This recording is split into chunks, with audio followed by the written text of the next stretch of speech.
Aujourd'hui, j'ai trouvé un discours un peu très intéressant et j'aimerais qu'on suive ça ensemble. On y va. Depuis quelques jours ici, nous écoutons les rapports des différents pays. Tous les pays disent qu'ils ont des problèmes de santé. Tous les pays disent qu'ils n'arrivent pas à nourrir leur population. Tous les pays disent qu'ils ont des problèmes d'école.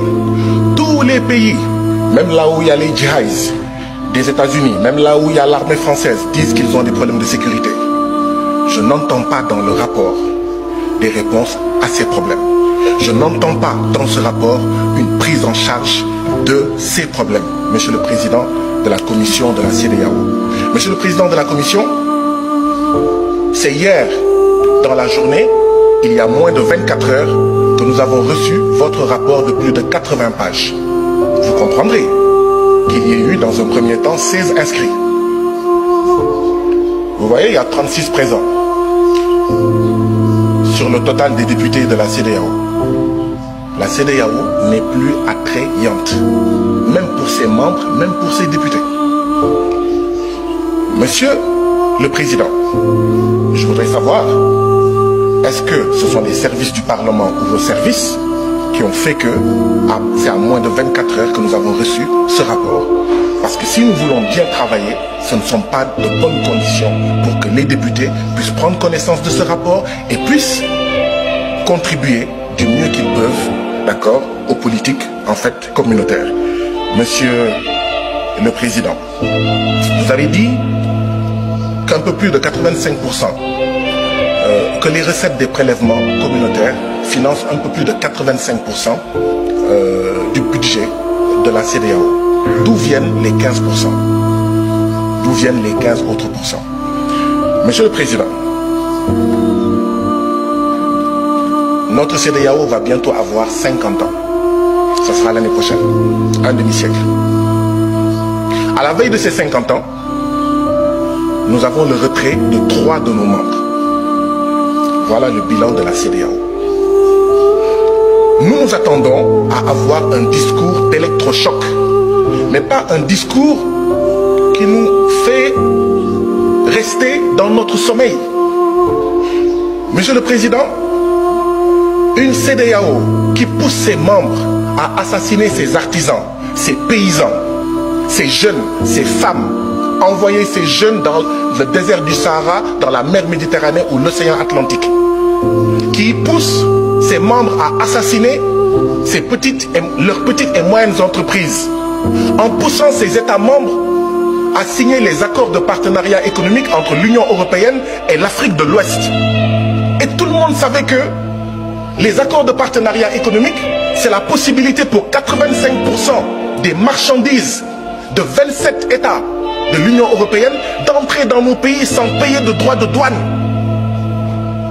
Comment est-ce qu'on va régler la problématique du chômage?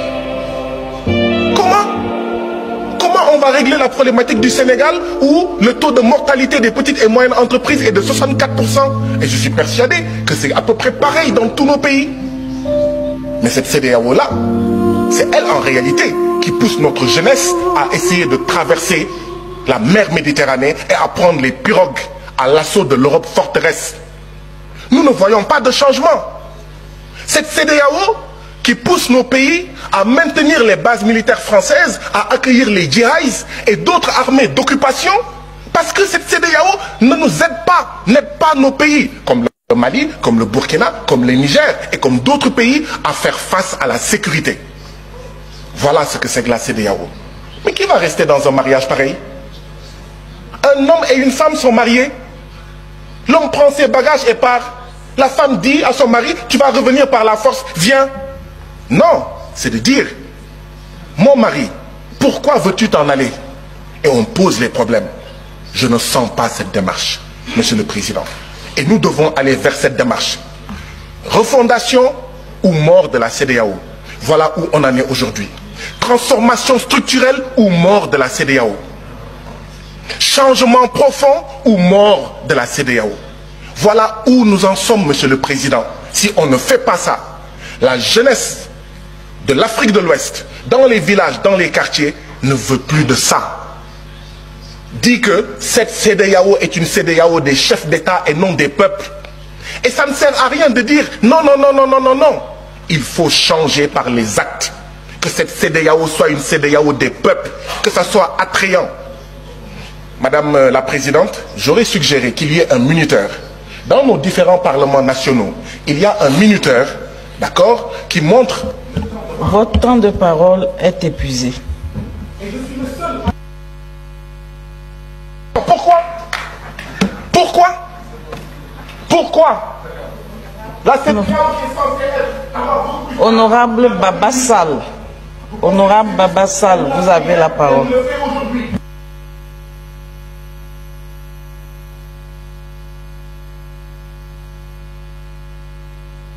Démocratisme, que les gens sortent de la CEDEAO, que les gens sortent de la CEDEAO. Honorable Baba Sall. Voilà les amis, les discours choquants que je viens de découvrir et j'ai décidé de partager avec vous. Nous allons reprendre 5 grandes parties qui ont retenu mon attention dans cette vidéo et vous allez me dire en commentaire ce que vous pensez vous aussi. Let's go les gars. Au cours des sessions du Parlement de la CEDEAO, les gens font des rapports et qui exposent leurs problèmes. Les problèmes de santé, de famine, d'insécurité au niveau des frontières. Mais quand, je vais dire, le bureau de la CEDEAO a décidé de pondre maintenant un rapport de 80 et quelques pages qu'il a d'ailleurs présenté à ses membres et aux députés à la veille de la session, il n'a pas mentionné la prise en charge des problèmes là. On se moque de qui concrètement? Si je vis avec ma femme dans la maison et que ma femme m'expose ses problèmes, et lorsque je vais prendre maintenant des décisions, je vais faire le bilan pour voir qu'est-ce qui ne va pas, qu'est-ce qu'on doit remédier, et que je ne suggère pas le problème de ma femme pour qu'on puisse trouver une solution. Mais à quoi vaut maintenant ma présence dans cette maison? À quoi sert ma présence dans cette maison, les gars? Et une deuxième partie qui me choque. Monsieur le Président de la Commission, c'est hier, dans la journée, il y a moins de 24 heures, que nous avons reçu votre rapport de plus de 80 pages. Vous comprendrez qu'il y ait eu dans un premier temps 16 inscrits. Vous voyez, il y a 36 présents sur le total des députés de la CEDEAO. La CEDEAO n'est plus attrayante, même pour ses membres, même pour ses députés. Monsieur le Président, je voudrais savoir, est-ce que ce sont les services du Parlement ou vos services qui ont fait que c'est à moins de 24 heures que nous avons reçu ce rapport? Parce que si nous voulons bien travailler, ce ne sont pas de bonnes conditions pour que les députés puissent prendre connaissance de ce rapport et puissent contribuer du mieux qu'ils peuvent, d'accord, aux politiques en fait communautaires. Comment on peut présenter un rapport de plus de 80 pages à la veille de la session pour que les gens puissent prendre connaissance et venir tenir des discours? Vous voyez que les gens font des trucs à leur guise. Même la CEDEAO, qui est censée sanctionner certains pays, mérite des sanctions. Ou bien vous ne voyez pas ça? La CEDEAO, qui est censée sanctionner des pays lors de leur retrait de cette organisation, mérite une sanction. Selon moi, je ne sais pas, selon vous, qu'est-ce que ça veut dire? Dites-moi dans les commentaires là. La CEDEAO finance ses membres de 85%. Si on veut dire, ça arrive pour aller terre à terre, si on veut construire telle route dans tel pays, si on veut faire tel pont dans tel pays, et que c'est la CEDEAO qui contribue, c'est à 85%. Et c'est son budget. Alors que nous tous, nous savons que les financements sont à 100%. D'où viennent les 15%? Est-il dit que la CEDEAO même, elle est financée par certains États ailleurs? Point d'interrogation, les gars. Il faut qu'on se pose la question. Si ces gens arrivent à prendre certaines décisions pareilles, cela voudrait dire que ils sont contrôlés ailleurs. Si même nos dirigeants, nos propres dirigeants, qui se sont mis ensemble dans la CEDEAO, sont contrôlés par certains dirigeants d'ailleurs, les gars, ça ne vaut plus la peine. Et le Mali a compris, le Burkina a compris, le Niger a compris et s'y sont retirés. Les gars, il faut qu'on se réveille. L'Afrique doit se réveiller. La CEDEAO n'est plus attrayante comme le député Guy Marius Sagna est en train de le dire. La CEDEAO n'est pas du tout attrayante. La CEDEAO n'est plus attrayante, même pour ses membres, même pour ses députés. Comment est-ce que nous voulons régler la problématique du chômage en acceptant aux pays de l'Europe d'importer leurs marchandises sans aucune taxe?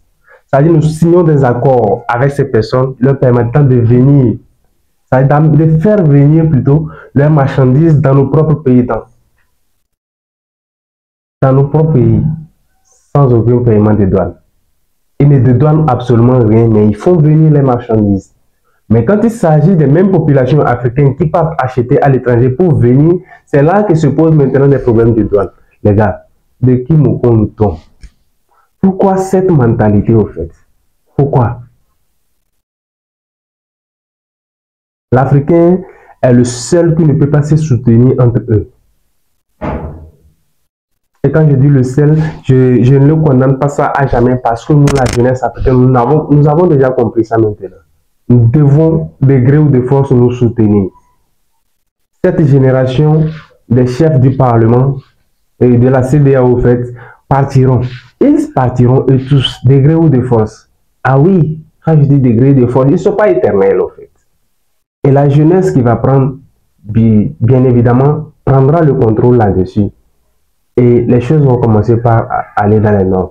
Si on est d'accord que l'économie fait prospérer un pays, l'économie fait prospérer un continent, ce n'est pas de cette manière qu'ils vont nous comporter vis-à-vis des Européens, vis-à-vis des pays de l'Europe. Non. Quand tu veux faire venir les riz ici pour nous vendre ici en Afrique où la terre est tellement immensement riche pour produire du riz, pourquoi ne pas leur mettre des taux, des taxes douanières? S'ils veulent faire importer leur sucre qu'ils fabriquent là-bas alors que nous avons des terres fertiles ici pour produire des cannes à sucre, pour produire des sucres, pourquoi ne pas payer des taxes à la douane? L'Afrique doit se réveiller. Monsieur le Président, notre CEDEAO va bientôt avoir 50 ans. Ça sera l'année prochaine, un demi-siècle. Et voilà la dernière partie qui me choque. Vous savez, la CEDEAO, si des États de l'Afrique de l'Ouest peuvent se mettre ensemble pendant 50 ans, bientôt 50 ans, et ils n'arrivent pas à créer de l'emploi à la jeunesse africaine, ça ne vaut plus la peine cette organisation.